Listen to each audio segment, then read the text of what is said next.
आओ पंजाबी पढ़िए जी, बिच दिलां दे जड़िए जी। आओ पंजाबी पढ़िए जी, बिच दिलां दे जड़िए जी। माँ बोली पंजाबी बई, सोहनी बोली साडी बई। सोहनी सोहनी लिखिए बई, लिखदे लिखदे सिखिए बई। आओ पंजाबी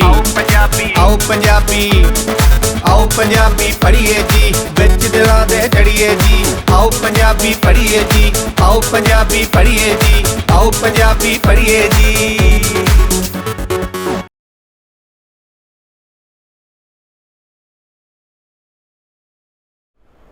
ਵੱਧਦੀ ਜਾਵੇ ਤਾਂਗ ਕਿਸੇ ਵਿੱਚ ਵੱਧਦੀ ਜਾਵੇ। ਵੱਧਦੀ ਜਾਵੇ ਤਾਂਗ ਕਿਸੇ ਵਿੱਚ ਵੱਧਦੀ ਜਾਵੇ। ਕਿਧਰੋਂ ਭਿਣਕ ਪਈ ਪੋਰੇ ਦੀ, ਇੱਕ ਦੂਜੀ ਨੂੰ ਖਬਰ ਪਹੁੰਚਾਵੇ। ਵੱਧਦੀ ਜਾਵੇ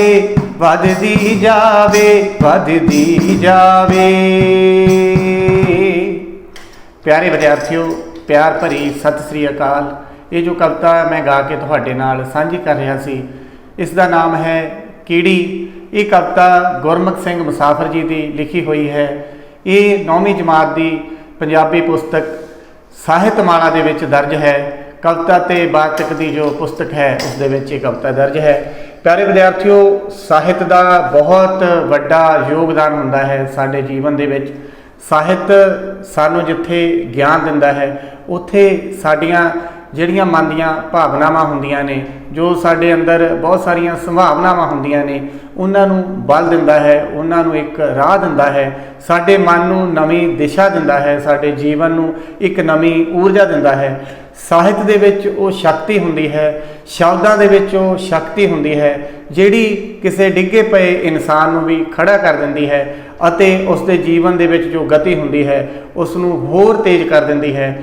ਅੱਖਰਾਂ ਦਾ ਹੀ ਇਹ ਸਾਡੇ ਉੱਤੇ ਉਪਕਾਰ ਹੈ, ਜਿਸ ਕਰਕੇ ਕੋਈ ਵੀ ਇਨਸਾਨ ਜਦੋਂ ਸਾਹਿਤ ਦੀਆਂ ਵੱਖ-ਵੱਖ ਵਿਧਾਵਾਂ, ਚਾਹੇ ਉਹ ਕਵਿਤਾਵਾਂ ਨੂੰ ਪੜ੍ਹੇ, ਚਾਹੇ ਇਕਾਂਗੀ ਨੂੰ ਪੜ੍ਹੇ, ਚਾਹੇ ਨਾਵਲ ਨੂੰ ਪੜ੍ਹੇ, ਚਾਹੇ ਕੋਈ ਗੀਤ ਸੁਣੇ, ਤਾਂ ਉਸ ਦੇ ਮਨ ਦੀਆਂ ਜਿਹੜੀਆਂ ਤਰੰਗਾਂ ਨੇ ਉਹ ਬਦਲ ਜਾਂਦੀਆਂ ਨੇ। ਕਈ ਵਾਰੀ ਸਾਡਾ ਮਨ ਉਦਾਸ ਹੁੰਦਾ ਹੈ ਤਾਂ ਇਸ ਤਰ੍ਹਾਂ ਦਾ ਅਸੀਂ ਗੀਤ ਸੁਣਦੇ ਹਾਂ, ਜਿਸ ਕਰਕੇ ਸਾਡੇ ਅੰਦਰ ਇੱਕ ਨਵਾਂ ਜੋਸ਼ ਹੁੰਦਾ ਹੈ। ਸਾਡੀ ਪਰੰਪਰਾ ਵੀ ਇਹੀ ਰਹੀ ਹੈ। ਸਾਡੇ ਗੁਰੂ ਸਾਹਿਬਾਨ ਨੇ ਗੁਰਬਾਣੀ ਦੇ ਵਿੱਚ ਸਾਨੂੰ ਇਸ ਤਰ੍ਹਾਂ ਬਹੁਤ ਵੱਡੀਆਂ ਸਿੱਖਿਆਵਾਂ ਦਿੱਤੀਆਂ ਹਨ, ਸਾਨੂੰ ਇੱਕ ਜੀਵਨ ਜਾਚ ਦਿੱਤੀ ਹੈ। ਇਸੇ ਤਰ੍ਹਾਂ ਹੀ ਸਾਡੇ ਵੱਖ-ਵੱਖ ਪੰਜਾਬੀ ਦੇ ਕਵੀਆਂ ਨੇ ਸਾਡੇ ਸਾਹਿਤ ਦੀ ਝੋਲੀ ਦੇ ਵਿੱਚ ਬਹੁਤ ਸਾਰੀਆਂ ਖੂਬਸੂਰਤ ਕਵਿਤਾਵਾਂ ਪਾਈਆਂ ਹਨ। ਤੁਹਾਡੀ 9ਵੀਂ ਦੀ ਪੁਸਤਕ ਸਾਹਿਤਮਾਲਾ ਦੇ ਵਿੱਚ ਦਰਜ ਗੁਰਮੁਖ ਸਿੰਘ ਮੁਸਾਫਰ ਜੀ ਦੀਆਂ 2 ਕਵਿਤਾਵਾਂ ਅੱਜ ਆਪਾਂ ਪੜ੍ਹਾਂਗੇ। ਆਪਾਂ ਪੜ੍ਹਨ ਦੇ ਨਾਲ ਨਾਲ ਉਹਨਾਂ ਦੀ ਪ੍ਰਸੰਗ ਤੇ ਵਿਆਖਿਆ ਵੀ ਕਰਾਂਗੇ।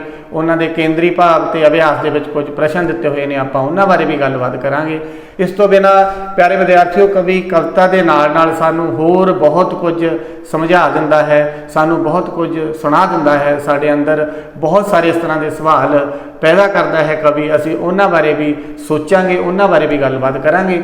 ਸਭ ਤੋਂ ਪਹਿਲਾਂ ਆਪਾਂ ਗੁਰਮੁਖ ਸਿੰਘ ਮੁਸਾਫਰ ਜੀ ਦੇ ਜੀਵਨ ਬਾਰੇ ਜਾਣਦੇ ਹਾਂ, ਉਸ ਤੋਂ ਬਾਅਦ ਉਹਨਾਂ ਦੀ ਆਪਾਂ ਕਵਿਤਾ ਕੀੜੀ ਪੜ੍ਹਦੇ ਹਾਂ। ਪਹਿਲਾਂ ਆਪਾਂ ਜਾਣਦੇ ਹਾਂ ਉਹਨਾਂ ਦੇ ਜੀਵਨ ਬਾਰੇ। ਪਿਆਰੇ ਵਿਦਿਆਰਥੀਓ, ਗੁਰਮੁਖ ਸਿੰਘ ਮੁਸਾਫਰ ਜੀ ਦੇ ਜੀਵਨ ਕਾਲ ਦਾ ਸਮਾਂ ਹੈ 1899 ਤੋਂ 1976 ਈਸਵੀ ਤੱਕ।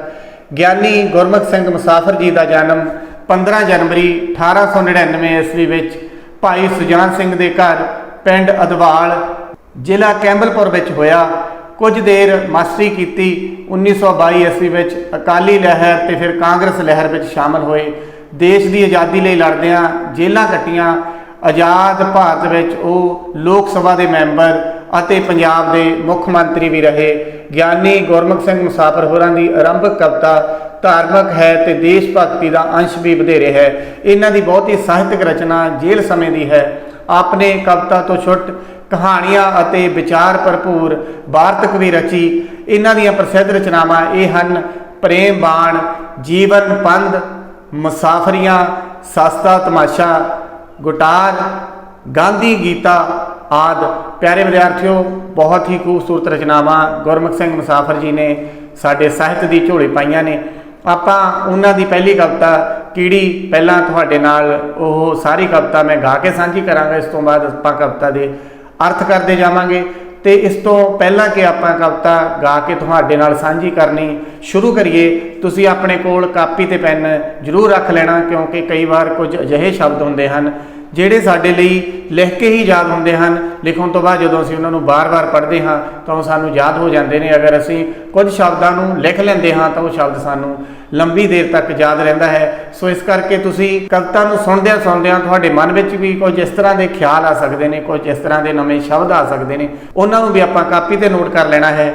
ਕੁਝ ਵਿਦਿਆਰਥੀ ਜਦੋਂ ਕੋਈ ਕਵਿਤਾ ਦਾ ਗਾਇਨ ਸੁਣਦੇ ਨੇ ਤਾਂ ਉਹਨਾਂ ਦੇ ਅੰਦਰ ਇਸ ਤਰ੍ਹਾਂ ਦੇ ਖਿਆਲ ਆਉਂਦੇ ਨੇ ਕਵਿਤਾ ਵਰਗੇ, ਉਹ ਉਹਨਾਂ ਖਿਆਲਾਂ ਨੂੰ ਵੀ ਆਪਣੀ ਕਾਪੀ ਤੇ ਨੋਟ ਕਰ ਸਕਦੇ ਨੇ। ਸੋ ਆਪਾਂ ਪਹਿਲਾਂ ਸ਼ੁਰੂ ਕਰਦੇ ਹਾਂ ਉਹਨਾਂ ਦੀ ਕਵਿਤਾ ਦਾ ਗਾਇਨ ਕੀੜੀ। ਵੱਧਦੀ ਜਾਵੇ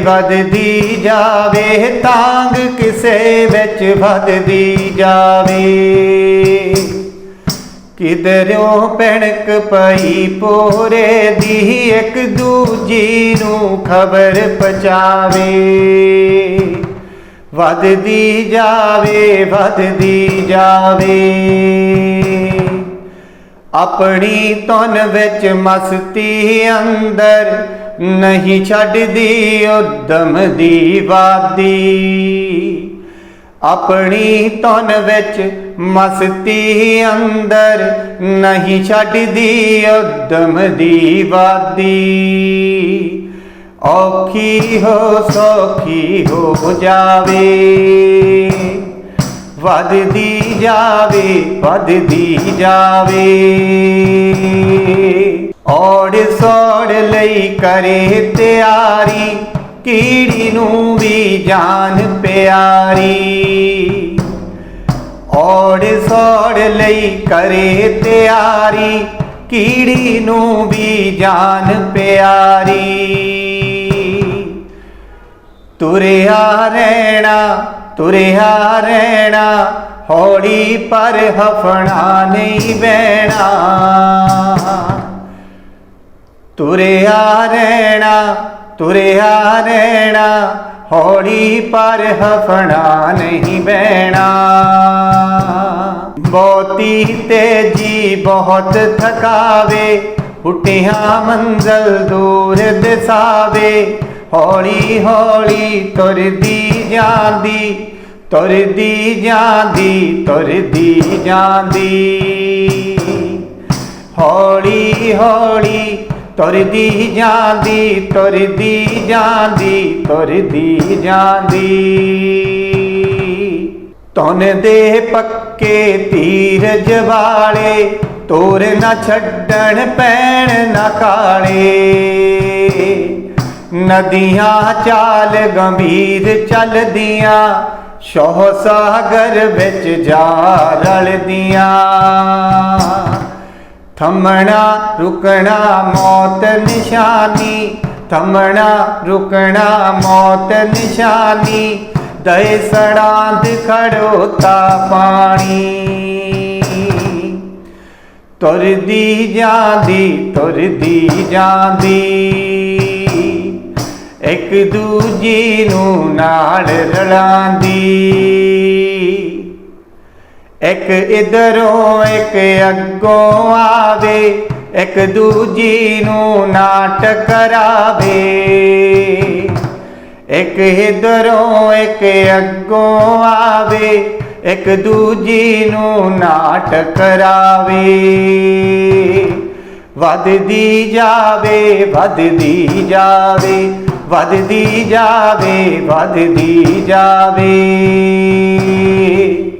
ਜੇ ਹੱਥ ਆਇਆ ਪਾਰਾ ਦਾਣਾ, ਚਵਾਂ ਨੇ ਰਲ ਮਿਲ ਕੇ ਖਾਣਾ। ਇੱਕ ਟੂੰਡੇ ਇੱਕ ਚੁੱਕ ਲਿਆਵੇ, ਅਗਲੀ ਤੀਕ ਪਚਾਵੇ। ਇੱਕ ਦੇ ਪਿੱਛੇ ਇੱਕ ਤਰਨ ਦੀ, ਮਿਲ ਮਾਇ ਉਦਮ ਜਥੇਬੰਦੀ। ਇੱਕ ਦੇ ਪਿੱਛੇ ਇੱਕ ਤਰਨ ਦੀ, ਮਿਲ ਮਾਇ ਉਦਮ ਜਥੇਬੰਦੀ।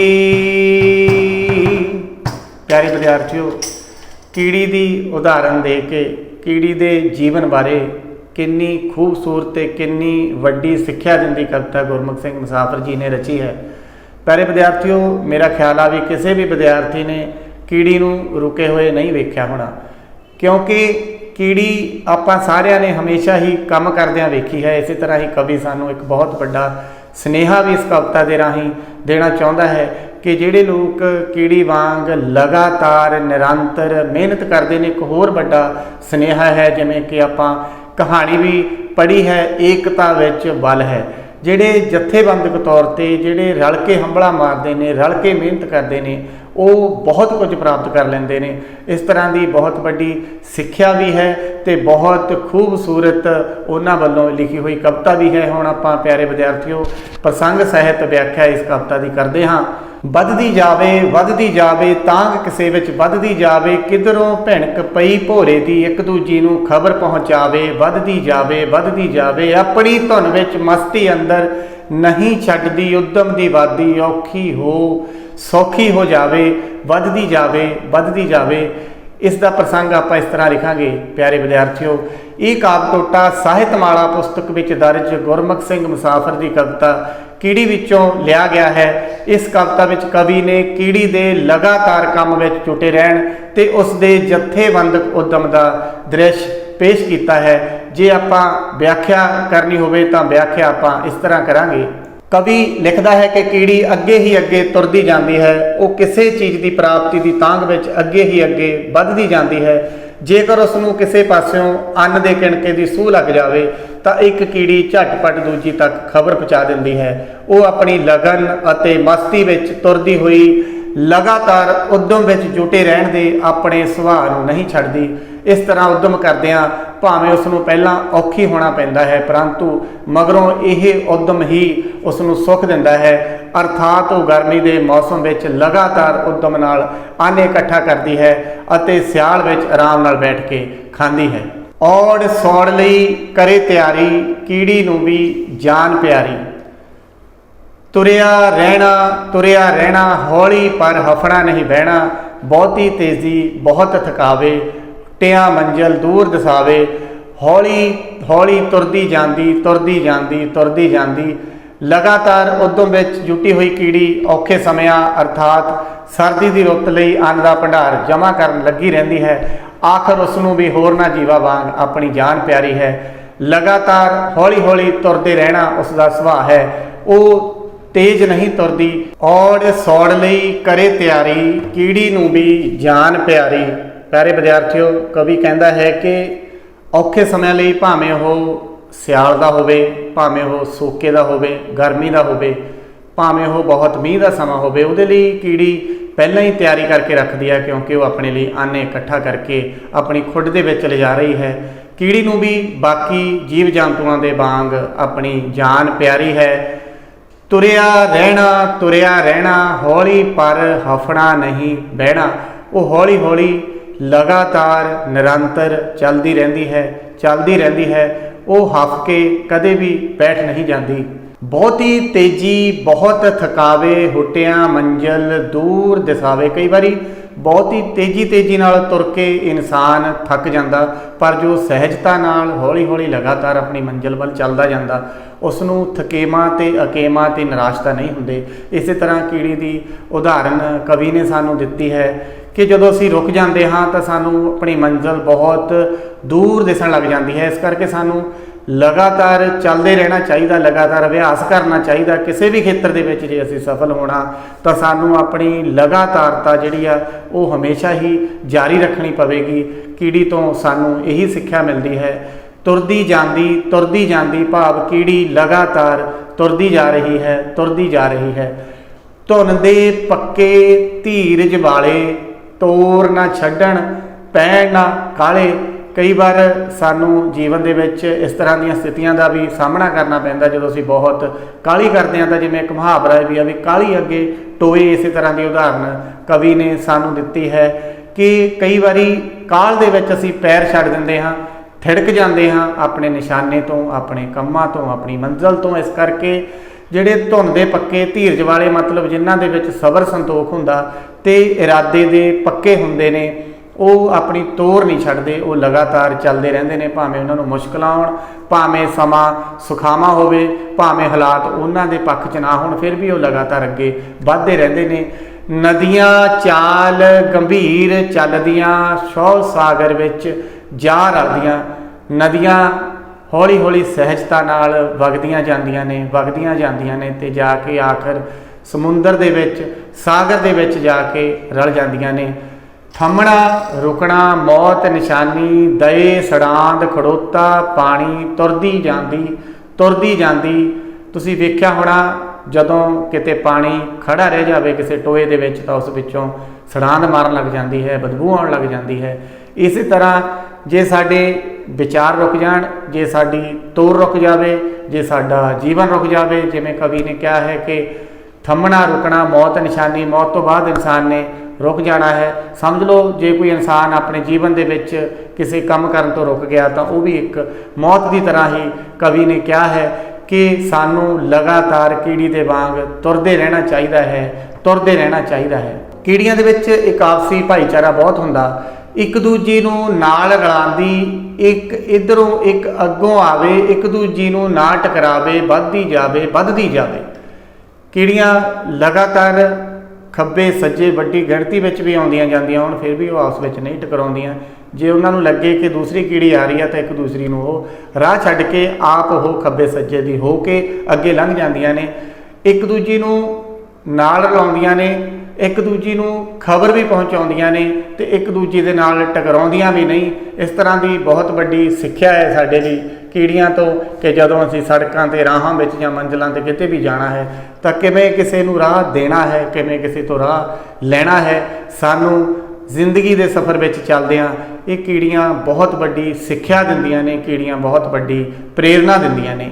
ਜੇ ਹੱਥ ਆਇਆ ਭਾਰਾ ਦਾਣਾ, ਚਾਵਾਂ ਨੇ ਰਲ ਮਿਲ ਕੇ ਚਾਣਾ, ਇੱਕ ਢੂੰਡੇ ਇੱਕ ਚੁੱਕ ਲਿਆਵੇ, ਅਗਲੀ ਤੀਕ ਪਹੁੰਚਾਵੇ, ਇੱਕ ਦੇ ਪਿੱਛੇ ਇੱਕ ਤੁਰਿੰਦੀ, ਮਿਲਮਾ ਉਦਮ ਜਥੇਬੰਦੀ।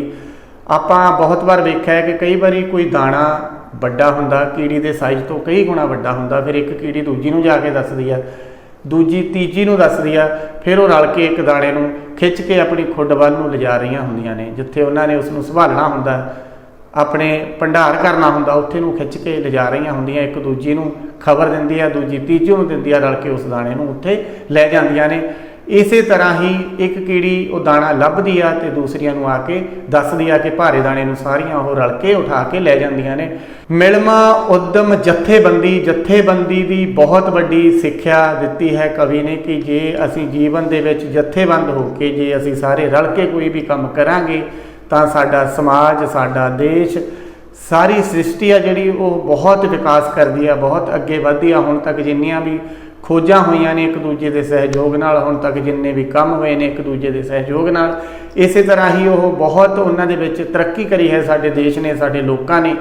ਗੁਰਮੁਖ ਸਿੰਘ ਮੁਸਾਫਰ ਜੀ ਵੀ, ਕਿਉਂਕਿ ਉਸ ਵੇਲੇ ਆਜ਼ਾਦੀ ਦਾ ਸੰਘਰਸ਼ ਚੱਲ ਰਿਹਾ ਸੀ, ਉਹਨਾਂ ਨੇ ਜੇਲ੍ਹ ਵਿੱਚ ਕਵਿਤਾਵਾਂ ਲਿਖੀਆਂ ਤੇ ਉਹਨਾਂ ਦੀਆਂ ਕਵਿਤਾਵਾਂ ਵਿੱਚ ਵੀ ਉਸ ਵੇਲੇ ਵੀ ਲੋਕਾਂ ਨੂੰ ਇਕੱਠੇ ਹੋ ਕੇ, ਜਥੇਬੰਦ ਹੋ ਕੇ ਉਸ ਸਰਕਾਰ ਦੇ ਖਿਲਾਫ ਲੜਨ ਦਾ ਨਾਲ ਉਹ ਸੁਨੇਹਾ ਦਿੰਦੇ ਨੇ। ਸੋ ਇਹ ਕਵਿਤਾ ਜਿੱਥੇ ਉਸ ਵੇਲੇ ਇੰਨੀ ਮਹੱਤਤਾ ਰੱਖਦੀ ਸੀ, ਅੱਜ ਵੀ ਸਾਡੇ ਲਈ, ਸਾਰਿਆਂ ਲਈ, ਬੱਚਿਆਂ ਲਈ, ਅਧਿਆਪਕਾਂ ਲਈ ਤੇ ਸਾਡੇ ਸਾਰੇ ਸਮਾਜ ਲਈ ਬਹੁਤ ਮਹੱਤਵ ਰੱਖਦੀ ਹੈ। ਇਹ ਕਵਿਤਾ ਬਹੁਤ ਪਿਆਰੀ ਕਵਿਤਾ, ਸੋ ਇਸ ਨੂੰ ਆਪਾਂ ਯਾਦ ਵੀ ਕਰਨਾ ਹੈ ਤੇ ਯਾਦ ਰੱਖਣਾ ਵੀ ਹੈ। ਸਕੂਲ ਦੇ ਕਿਸੇ ਸਮਾਗਮ ਦੇ ਵਿੱਚ ਆਪਾਂ ਇਸ ਕਵਿਤਾ ਦੀ ਪੇਸ਼ਕਾਰੀ ਬਹੁਤ ਵਧੀਆ ਢੰਗ ਨਾਲ ਕਰ ਸਕਦੇ ਹਾਂ। ਹੁਣ ਆਪਾਂ ਜੇ ਕਵਿਤਾ ਦੇ ਕੇਂਦਰੀ ਭਾਵ ਦੀ ਗੱਲ ਕਰੀਏ ਤਾਂ ਕੇਂਦਰੀ ਭਾਵ ਅਸੀਂ ਇਸ ਤਰ੍ਹਾਂ ਲਿਖਾਂਗੇ। ਕੀੜੀ ਹੌਲੀ ਹੌਲੀ ਤੁਰਦੀ ਹੋਈ ਧੁੰਨ ਤੇ ਧੀਰਜ ਨਾਲ ਲਗਾਤਾਰ ਕੰਮ ਕਰਨ ਵਿੱਚ ਜੁਟੀ ਰਹਿੰਦੀ ਹੈ। ਸਾਨੂੰ ਇਸ ਤੋਂ ਇਹ ਸਿੱਖਿਆ ਮਿਲਦੀ ਹੈ ਕਿ ਸਾਨੂੰ ਵੀ ਕੀੜੀਆਂ ਵਾਂਗ ਹਰ ਸਮੇਂ ਲਗਾਤਾਰ ਕੰਮ ਵਿੱਚ ਜੁਟੇ ਰਹਿਣਾ ਚਾਹੀਦਾ ਹੈ ਅਤੇ ਜਥੇਬੰਦਕ ਉਦਮ ਵਿੱਚ ਵਿਸ਼ਵਾਸ ਰੱਖਣਾ ਚਾਹੀਦਾ ਹੈ। ਕੁਝ ਇੱਕ ਵਸਤੂਨਿਸ਼ਟ ਪ੍ਰਸ਼ਨ ਉੱਤਰ ਨੇ, ਆਪਾਂ ਉਹਨਾਂ ਦੀ ਵੀ ਗੱਲ ਕਰਦੇ ਹਾਂ। ਕੀੜੀ ਕਵਿਤਾ ਕਿਸ ਕਵੀ ਦੀ ਰਚਨਾ ਹੈ ਤਾਂ ਅਸੀਂ ਉੱਤਰ ਲਿਖਾਂਗੇ ਗੁਰਮੁਖ ਸਿੰਘ ਮੁਸਾਫਰ। ਜਦੋਂ ਕਿਸੇ ਭੋਰੇ ਦੀ ਖਬਰ ਕੀੜੀ ਨੂੰ ਮਿਲਦੀ ਹੈ ਤਾਂ ਉਹ ਕੀ ਕਰਦੀ ਹੈ? ਇੱਕ ਦੂਜੀ ਨੂੰ ਖਬਰ ਪਹੁੰਚਾਉਂਦੀ ਹੈ। ਕੀੜੀ ਆਪਣੀ ਧੁਨ ਅਤੇ ਮਸਤੀ ਵਿੱਚ ਕਿਸ ਨੂੰ ਨਹੀਂ ਛੱਡਦੀ? ਉੱਤਰ ਲਿਖਾਂਗੇ ਅਸੀਂ ਉਦਮ ਕਰਨ ਨੂੰ। ਕੀੜੀ ਕਿਸ ਰੁੱਤ ਲਈ ਅੰਨ ਇਕੱਠਾ ਕਰਨ ਵਿੱਚ ਰੁੱਝੀ ਰਹਿੰਦੀ ਹੈ? ਸਰਦੀ ਦੀ ਰੁੱਤ ਲਈ। ਕੌਣ ਆਪਣੀ ਤੋਰ ਨਹੀਂ ਛੱਡਦੇ ਤੇ ਕਾਲੇ ਨਹੀਂ ਪੈਂਦੇ? ਧੁਨ ਦੇ ਪੱਕੇ ਅਤੇ ਧੀਰਜ ਵਾਲੇ। ਨਦੀਆਂ ਆਪਣੀ ਚਾਲ ਕਿਸ ਤਰ੍ਹਾਂ ਚੱਲਦੀਆਂ ਹਨ। ਉੱਤਰ ਗੰਭੀਰ, ਥੰਮਣਾ ਅਤੇ ਰੁਕਣਾ ਕਿਸ ਦੀ ਨਿਸ਼ਾਨੀ ਹੈ? ਮੌਤ ਦੀ। ਇਕੱਠਿਆਂ ਮਿਲ ਕੇ ਕੀਤੇ ਕੰਮ ਨੂੰ ਕੀ ਕਹਿੰਦੇ ਹਨ? ਜਥੇਬੰਦੀ। ਅਗਲੀ ਕਵਿਤਾ ਹੈ ਅਰਦਾਸ। ਖਸ ਲੈ ਤੇਰਾ ਹੀ ਹੈ ਸਮਾਨ ਬੇਸ਼ੱਕ ਖਸ ਲੈ, ਬਖਸ਼ਿਆ ਤੇਰਾ ਹੀ ਸਨਮਾਨ ਬੇਸ਼ੱਕ ਖਸ ਲੈ। ਸਿੰਜ ਕੇ ਲਹੂ ਜਿਗਰ ਦਾ ਪਾਲਿਆ ਮੈਂ ਪੋਸਿਆ, ਦਿਲ ਮੇਰੇ ਵਿੱਚ ਲੁਕਿਆ ਅਰਮਾਨ ਬੇਸ਼ੱਕ ਖਸ ਲੈ। ਮਾਲਕਾ ਸੰਸਾਰ ਤੇਰਾ ਸਵਰਗ ਨਾਲੋਂ ਘੱਟ ਨਹੀਂ, ਮੌਜਾਂ ਸਵਾਦਾਂ ਐਸ਼ ਦੀਏ ਖਾਣ ਬੇਸ਼ੱਕ ਖਸ ਲੈ। ਜਾਣਨਾ ਮੈਂ ਜਨਮ ਦੀ ਇਸ ਉੱਤਮ 84 ਲੱਖ ਤੋਂ, ਬਖਸ਼ਿਆ ਜਾਵਾਂ ਤੇਰਾ ਇਨਸਾਨ ਬੇਸ਼ੱਕ ਖਸ ਲੈ। ਅਸੀਂ ਇਸ ਕਵਿਤਾ ਦਾ ਪ੍ਰਸੰਗ ਇਸ ਤਰ੍ਹਾਂ ਲਿਖਾਂਗੇ। ਇਹ ਕਾਵਿ ਟੋਟਾ ਸਾਹਿਤਮਾਲਾ ਪੁਸਤਕ ਵਿੱਚ ਦਰਜ ਗੁਰਮੁਖ ਸਿੰਘ ਮੁਸਾਫਰ ਦੀ ਕਵਿਤਾ ਅਰਦਾਸ ਵਿੱਚੋਂ ਲਿਆ ਗਿਆ ਹੈ। ਇਹ ਕਾਵਿ ਟੋਟਾ ਸਾਹਿਤਮਾਲਾ ਪੁਸਤਕ ਵਿੱਚ ਦਰਜ ਗੁਰਮੁਖ ਸਿੰਘ ਮੁਸਾਫਰ ਦੀ ਕਵਿਤਾ ਅਰਦਾਸ ਵਿੱਚੋਂ ਲਿਆ ਗਿਆ ਹੈ। ਇਹ ਕਵਿਤਾ ਜਿੱਥੇ ਕਵੀ ਦੀ ਪ੍ਰਭੂ ਪ੍ਰੀਤੀ ਦੀ ਲਿਖਾਇਕ ਹੈ, ਉੱਥੇ ਉਸ ਦੀ ਦੋਸਤੀ ਦਾ ਉੱਤਮ ਨਮੂਨਾ ਹੈ। ਉਹ ਪ੍ਰਭੂ ਨੂੰ ਕਹਿੰਦਾ ਹੈ ਕਿ ਉਹ ਉਸ ਪਾਸੋਂ ਭਾਵੇਂ ਸਾਰੇ ਮਾਨ ਸਨਮਾਨ ਤੇ ਗੁਣ ਖੋਹ ਲਵੇ, ਪਰੰਤੂ ਉਸ ਨੂੰ ਇੱਕ ਦੇਸ਼ ਪਿਆਰ ਦੀ ਦੌਲਤ ਬਖਸ਼ ਦੇਵੇ। ਆਪਾਂ ਵਿਆਖਿਆ ਕਰਦੇ ਹਾਂ, ਕਵੀ ਕਹਿੰਦਾ ਹੈ, ਹੇ ਪ੍ਰਭੂ ਜਿੰਨਾ ਸਮਾਨ ਮੇਰੇ ਕੋਲ ਹੈ ਉਹ ਸਭ ਤੇਰਾ ਹੀ ਦਿੱਤਾ ਹੋਇਆ ਹੈ, ਤੂੰ ਬੇਸ਼ੱਕ ਉਹ ਸਾਰਾ ਕੁਝ ਲੈ ਲੈ। ਬਖਸ਼ਿਆ ਤੇਰਾ ਹੀ ਸਨਮਾਨ ਬੇਸ਼ੱਕ ਖਸ ਲੈ, ਭਾਵੇਂ ਉਹ ਮਾਣ ਸਨਮਾਨ ਮੇਰੇ ਤੋਂ ਲੈ ਲੈ। ਸਿੰਜ ਕੇ ਲਹੂ ਜਿਗਰ ਦਾ ਪਾਲਿਆ ਮੈਂ ਪੋਸਿਆ, ਤੂੰ ਬੇਸ਼ੱਕ ਇਸ ਸਨਮਾਨ ਨੂੰ ਖੋਹ ਲੈ। ਮੈਂ ਆਪਣੇ ਜਿਗਰ ਦੇ ਲਹੂ ਨਾਲ ਸਿੰਜ ਕੇ ਆਪਣੇ ਦਿਲ ਵਿੱਚ ਜਿਹੜਾ ਚਾਅ ਪਾਲਿਆ ਹੈ, ਤੂੰ ਬੇਸ਼ੱਕ ਉਸ ਲੁਕੇ ਚਾਅ ਨੂੰ ਵੀ ਖੋਹ ਲੈ।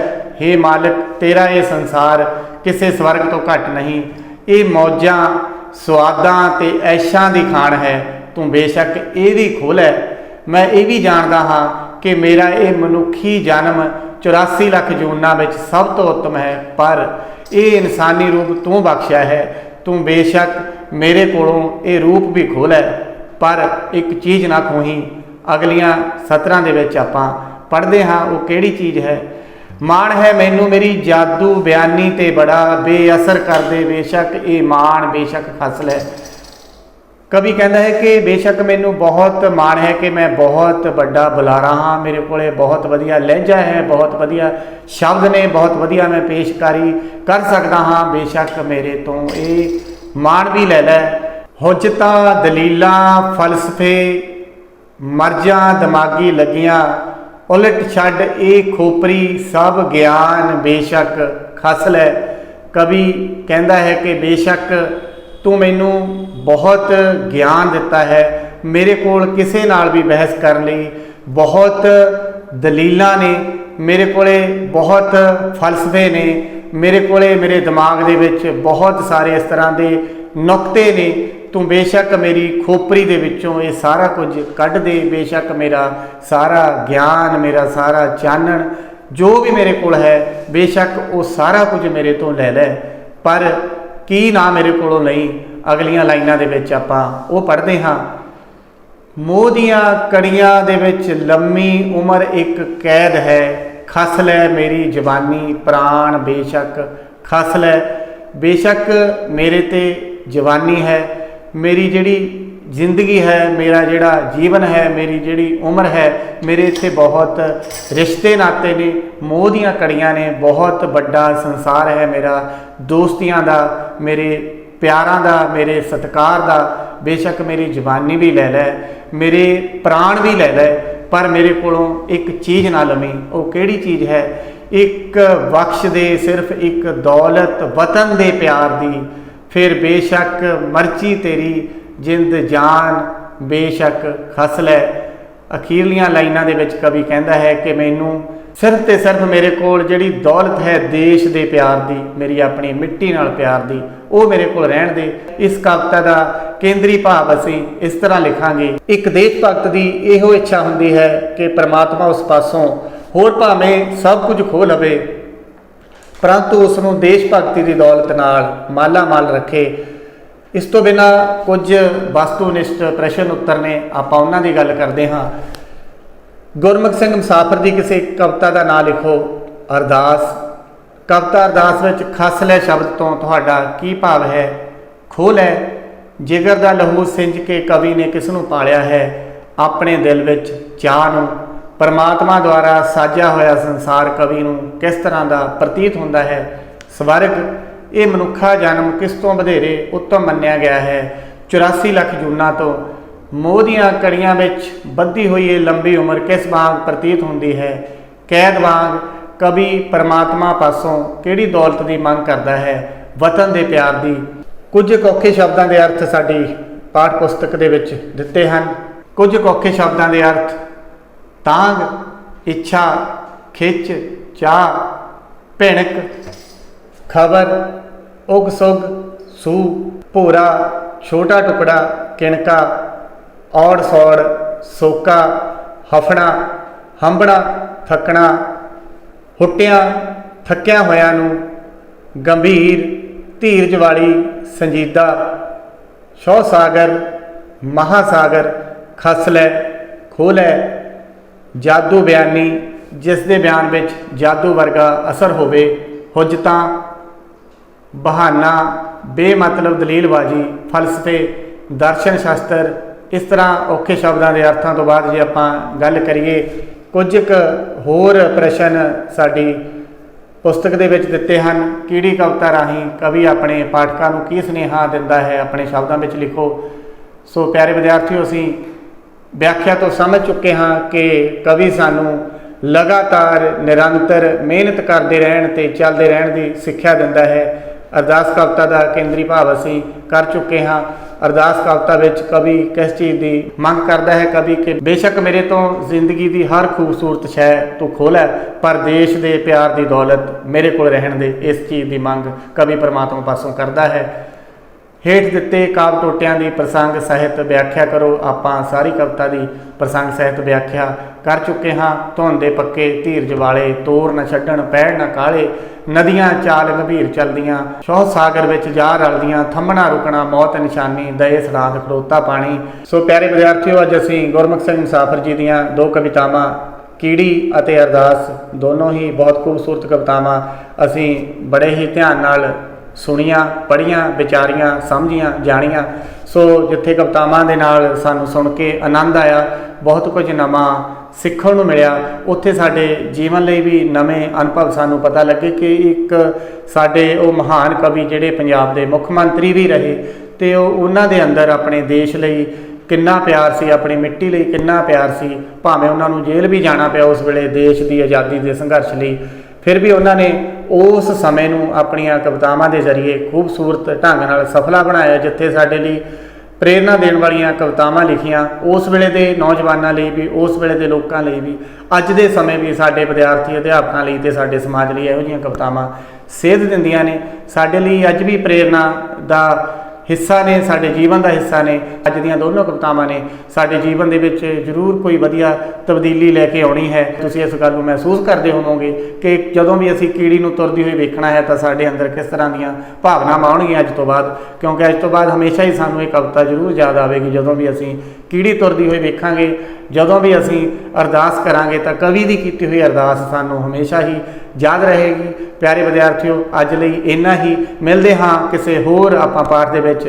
ਤੁਹਾਡਾ ਸਾਰਿਆਂ ਦਾ ਬਹੁਤ ਬਹੁਤ ਧੰਨਵਾਦ ਤੇ ਤੁਹਾਨੂੰ ਸਾਰਿਆਂ ਨੂੰ ਪਿਆਰ ਭਰੀ ਸਤਿ ਸ੍ਰੀ ਅਕਾਲ।